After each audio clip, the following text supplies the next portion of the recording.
सियासत की क्लास में जब इलेक्शन का एग्जाम सिर पर हो तो वोट बैंक वाला सिलेबस भी खुलता है और इस वोट बैंक वाले सिलेबस में जाति का चैप्टर हर सवाल का सबसे बड़ा जवाब बन जाता है। तो नेता कभी राजनीति के रिवाजों को निभाने के लिए जात का जंजाल छेड़ते हैं और कभी जाति को एकजुट कर वोट बैंक सेफ करने का नारा बुलंद कर लेते हैं। बिहार में राजनीति का रंगमंच भी अलग अलग जातियों के रंग में रंगा हुआ दिखाई देने लगा है। विधानसभा चुनाव से पहले नेता नगरी एक एक जाति का हिसाब लगा रही है और सियासी जगत से जुड़े जो दिग्गज हैं वो भी इसी जुगत में नजर आ रहे हैं कि अपनी जाति के वोटर्स को गोलबंद कर चुनाव से पहले वोट का प्रबंध कर लिया जाए। और बिहार में जाति पर छिड़ी राजनीति की इसी तस्वीर को देख मुझे याद आती है एक कविता कि जाति है कि जाति नहीं है, दिए में तेल भी पर एक भी बाती नहीं। जाति है कि जाति नहीं। राजनीति में जाति के इसी गहरे रिश्ते और बिहार में यादव वोटर्स की ताकत के साथ बिहार के 1% वोट वाला वो कौन सा डर है जो तेजस्वी यादव को सता रहा है। और आज पॉलिटिकल कॉरिडोर में मैं अदिति नागर इसी का विश्लेषण करने वाली हूं। बिहार की पॉलिटिक्स में अगर जाति के आंकड़ों को करीब से मापा जाए तो सामने आता है कि 14.26% की आबादी के साथ यादव वोटर्स बिहार में बहुत बड़ा फैक्टर साबित होते हैं। इसी यादव वोट बैंक के सबसे बड़े खिलाड़ी कौन?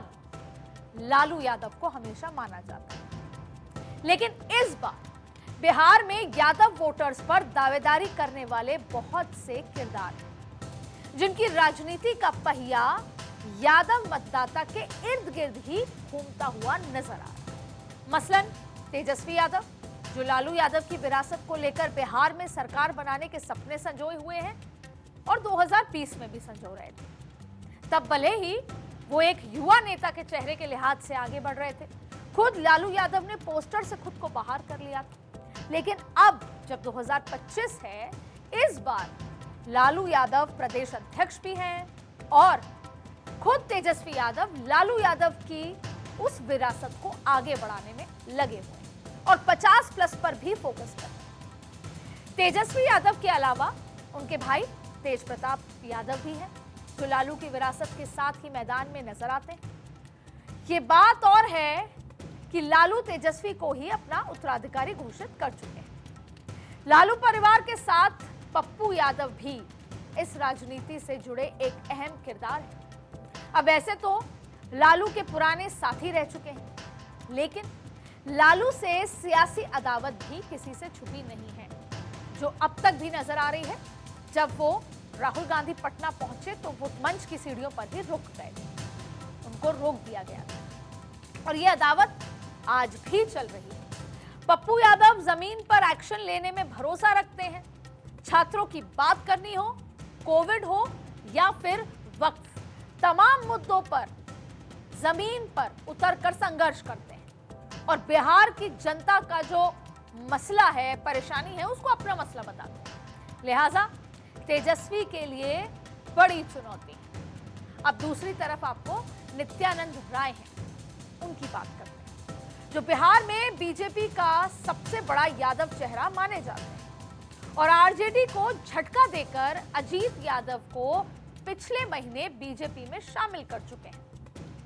लिहाजा अजीत यादव भी अब आरजेडी के सामने चुनौती है। बिहार की सियासत के नजरिए से अगर देखा जाए तो ये वो चेहरे हैं जो यादव वोटर्स के जरिए बिहार की सत्ता में आने की तैयारी कर रहे हैं और इसके पीछे वजह है बिहार की आबादी में 14% से ज्यादा यादव वोटर्स की वो हिस्सेदारी जो मध्य और उत्तरी बिहार के तमाम इलाकों की दर्जनों सीट पर जीत और हार के बीच का हिसाब किताब तय करते हैं और आज तक करते आए। 1990 के दशक में मंडल कमीशन के बाद इस समुदाय ने सियासत में अपनी पहचान मजबूत की। लालू प्रसाद यादव ने इनको एकजुट करा, आरजेडी के लिए सत्ता की कुंजी बनाया और आज लालू की इसी विरासत के साथ तेजस्वी यादव वोटर्स के सहारे जीत की उम्मीद लिए बैठे। कि यादव वोटर्स बिहार के नतीजे में जीत और हार का कितना बड़ा फैक्टर बन सकते हैं, इसका अंदाजा आंकड़ों की मदद से आप लगा लीजिए, जो मैं अभी आपके सामने रखने वाली हूं। बिहार जातीय जनगणना के आंकड़ों के अनुसार बिहार में यादवों की आबादी 14% से ज्यादा है, जो ओबीसी वर्ग का एक बड़ा हिस्सा है। कुल 26% ओबीसी आबादी में यादवों का योगदान सबसे ज्यादा है और इसके अलावा अति पिछड़ी जातियां और स्वर्णों के बीच यह समुदाय एक बैलेंसिंग फैक्टर के रूप में काम करता है। सबसे अहम बात वो ये है कि चुनावी सर्वे में यादव वोटर्स का झुकाव आरजेडी की तरफ 70 से 80% तक देखा गया है, जो इस समुदाय की सियासी ताकत को बताता है। हालांकि कुछ हिस्सों में बीजेपी और जेडीयू ने सोशल इंजीनियरिंग की और ये कोशिश किया कि इनका समर्थन हासिल किया जा सके। जैसे 2019 की ही बात अगर करें तो लोकसभा चुनाव में एनडीए ने यादव वोट में सेंधमारी की थी, लेकिन 2020 में जब फिर आरजेडी की झोली में वो वोट लौट आए। 2025 में भी यही ट्रेंड बरकरार रहने की संभावनाएं जो एक्सपर्ट्स हैं वो बताते हैं। खासकर तेजस्वी के युवा नेतृत्व से प्रेरित होकर कुल मिलाकर यादव समुदाय बिहार की सियासत में एक मजबूत धुरी है और 2025 का चुनाव उनके वोट बैंक की दिशा पर टिका हुआ है। लेकिन राजनीति के खेल में नियति यही कहती है कि सच्चा नेता वही होता है जो सियासी हवाओं का रुख बदलना जानता हो और अगर यादव वोटर्स की ओर से आती सियासी हवा का रुख बदलता है तो नतीजे किन सीटों पर नफे और नुकसान के रूप में नजर आएंगे, ये भी समझना बेहद महत्वपूर्ण। 2023 की जाति आधारित गणना में बिहार में यादव जाति की आबादी करीब 1.86 करोड़ है, जिसमें पटना है, समस्तीपुर है, मधेपुरा है, दरभंगा है, सुपौल है, मधुबनी है, मुजफ्फरपुर है, सहरसा है और पूर्वी चंपारण के वो जिले हैं जहां यादव वोटर्स की आबादी कुल वोटर्स में 10 से 12% या उससे भी ज्यादा है। और बिहार की इन सीटों पर यादव मतदाता किसका साथ निभाते हैं, ये काफी हद तक बिहार के चुनाव के नतीजों में नजर आता है। कुल मिलाकर यादवों का प्रभाव 243 विधानसभा सीट में से करीब 50 से 60 सीटों पर साफ तौर पर नजर आता है। इसीलिए तो बार बार पूछा जाता है कि यादवों का किंग कौन। खासकर अगर हम सीटों का जिक्र कर रहे हैं तो उन सीटों पर जहां यादव वोटर्स की आबादी 20% से ज्यादा है, वहां तो नफा नुकसान सत्ता या सत्ता से बाहर तय होता ही होता है। वैशाली का रघुपुर, समस्तीपुर का हसनपुर, पटना का बाढ़ और मोकामा के साथ मधेपुरा और सुपौल, ये ऐसी सीटें हैं जहां पर यादव प्रभाव एक मिसाल की तरह है। 2020 के चुनाव में आरजेडी ने इन सीटों पर बेहतर प्रदर्शन किया और कई यादव नेता जीते। 2025 में ये फिर से गर्मा गर्मी का केंद्र बन सकती है। क्यों? क्योंकि सभी पार्टियां इस वोट बैंक को साधने की कोशिश में लगी हुई हैं। लेकिन इस बीच तेजस्वी यादव को उस 1% वोट का डर भी है, जो बिहार की राजनीति में कई सीटों के नफा नुकसान का हिसाब के बीच का फासला बन सकता है। और इसके पीछे वजह है स्पेशल इंटेंसिव रिवीजन, जिसको हम अक्सर सर के नाम से आजकल चर्चा में ला रहे हैं। इसका असर जरा आंकड़ों के अगर नजरिए से देखें तो आप समझेंगे तो आपको बड़ा रोचक नजर आएगा। इलेक्शन कमीशन ऑफ इंडिया के मुताबिक बिहार में 7,89,69,844 वोटर्स हैं। इसमें अब अगर स्पेशल इंटेंसिव रिवीजन की वजह से 1% वोटर भी कम होता है तो कुल 7,89,698 वोटर्स घट जाएंगे और बिहार की 243 सीटों पर अगर औसत निकाला जाए तो हर एक सीट पर वोटर्स की संख्या 3,249 तक कम हो जाती है। 1% वोटर के इस अंकगणित का असर बिहार की 40 से ज्यादा सीटों पर पड़ सकता है, क्योंकि 2020 के विधानसभा चुनाव में बिहार के अंदर कुल 46 सीटें ऐसी रही थी जहां हार और जीत के बीच का अंतर 1 से 3,000 वोटर्स के बीच हुआ था। लेकिन इलेक्शन कमीशन के मुताबिक SIR स्पेशल इंटेंसिव रिवीजन के बाद बिहार के अंदर बड़ी संख्या में वोटर्स में कमी आ सकती है।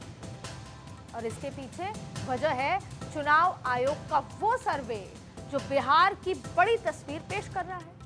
चुनाव आयोग ने बताया कि अब तक के सर्वे के बाद करीब 4.52% यानी 35,69,435 वोटर्स का नाम बिहार में मतदाता सूची से हटाया जा सकता है।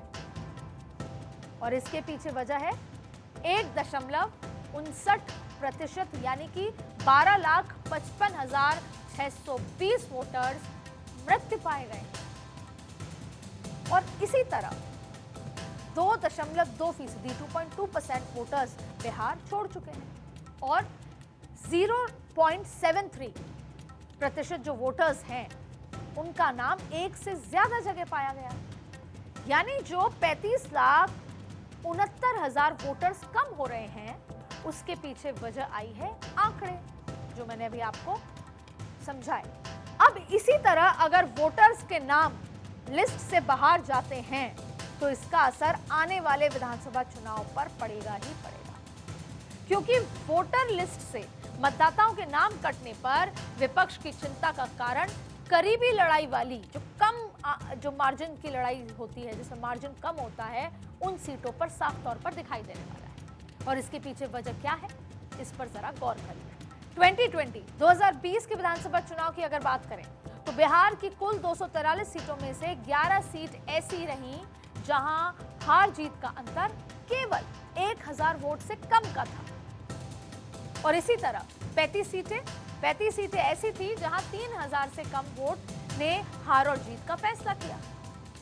और 52 सीटों पर हार और जीत के बीच का फासला 5,000 वोट से कम का था, यानी 98 सीटें ऐसी थीं जिन पर जीत हार का फर्क 5,000 वोट के अंदर का ही था। अब इस रिवीजन से इन सीटों के नतीजों में बदलाव साफ देखने को मिल सकता है। कम मार्जिन वाली सीटें, तेजस्वी की चिंता क्लोज फाइट वाली सीटों से कहीं ज्यादा सीमांचल और मिथिलांचल की सीटों की है, क्योंकि सीमांचल में यादव और मुस्लिम समीकरण आरजेडी की मजबूती का आधार रहा है। और SIR में जिस तरीके से ऐसे लोगों के मतदाता होने की बात आ रही है, ये वो लोग हैं जिनको कि कहा जा रहा है कि वो भारत के नागरिक ही नहीं हैं, तो इससे कहीं ना कहीं आरजेडी को अपने कोर वोट बैंक के नाम कटने का डर सता रहा है। और तेजस्वी SIR के खिलाफ नेताओं को गोलबंद कर आगे की रणनीति तैयार करने की जुगत में दिखाई दे रहे हैं। सबको SIR से दिक्कत नहीं है, लेकिन जो तरीके हैं इनके, ये लोकतंत्र के लिए बेहद खतरनाक है। और हम लोग डेमोक्रेसी में रहते हैं, लोकतंत्र में रहते हैं, और बिहार लोकतंत्र की जननी है, और इसी बिहार से लोकतंत्र को हम खत्म होते हुए नहीं देख सकते। इसको लेकर के हम हर एक प्लेटफॉर्म पर हम लोग जो है लड़ाई लड़ेंगे। अब वैसे भी चुनाव में सवाल तो एक वोट का होता है। कई बार आपने ऐसे उदाहरण देखे होंगे कि एक वोट से हार और जीत तय हो जाती है। अब 2020 के विधानसभा चुनाव में नालंदा की हिलसा सीट से जेडीयू के कृष्ण मुरारी शरण उर्फ प्रेम मुखिया 12 वोट से जीते थे। और इसी तरह आरजेडी के सुधाकर सिंह 189 वोट से जीते थे, 189 वोटों से जीते थे। आरजेडी ने डेहरी सीट से 464, कुडनी सीट 712 वोटों से जीती थी। और बखरी सीट से महागठबंधन के सूर्यकांत 777 वोटों से जीते थे। इस फेर में अब तेजस्वी लालू यादव की विरासत के साथ यादव वोटर्स की जुगत लगाते नजर आ रहे हैं और चुनावी कश्मकश में फंसे भी लग रहे हैं। राजनीति की रसाकशी में यादव वोटर्स पर नजर गड़ाए तेजस्वी एक एक वोट की फिक्र उनको सता रही है, क्योंकि सियासत में 1% वोट भी सरकने से मतलब 5 साल के लिए सत्ता से हाथ धो बैठना होता है, जिसका उदाहरण और उन सीटों के आंकड़े मैंने आपको जो 2020 में हुए वो बताए। पॉलिटिक्स के पलड़े में इस 1% वोट का वजन आज इतना भारी है कि नेता नगरी इसे बचाने में जतन में जुटी हुई है, इसको बचाने के लिए। और दूसरी तरफ सियासी जगत के दिग्गज उस यादव वोट को हासिल करने के जुगाड़ में भी जुटे हुए।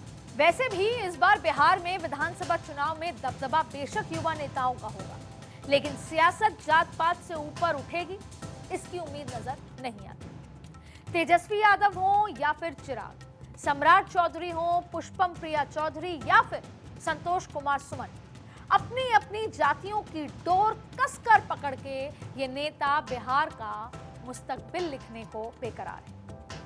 पर फिलहाल इनमें से कोई भी पूरे बिहार का नेता नहीं बन सका। लालू यादव और नीतीश कुमार अब ढलान की ओर है, पर बिहार की सियासत अब भी वहीं खड़ी है जहां लालू और नीतीश अपने राजनीतिक सफर की शुरुआत में खड़े थे। और इस सफर की मंजिल जातियों का बंधन तोड़ पाएगी, ये भी कहना मुश्किल है। आज के पॉलिटिकल कॉरिडोर में बस इतना ही।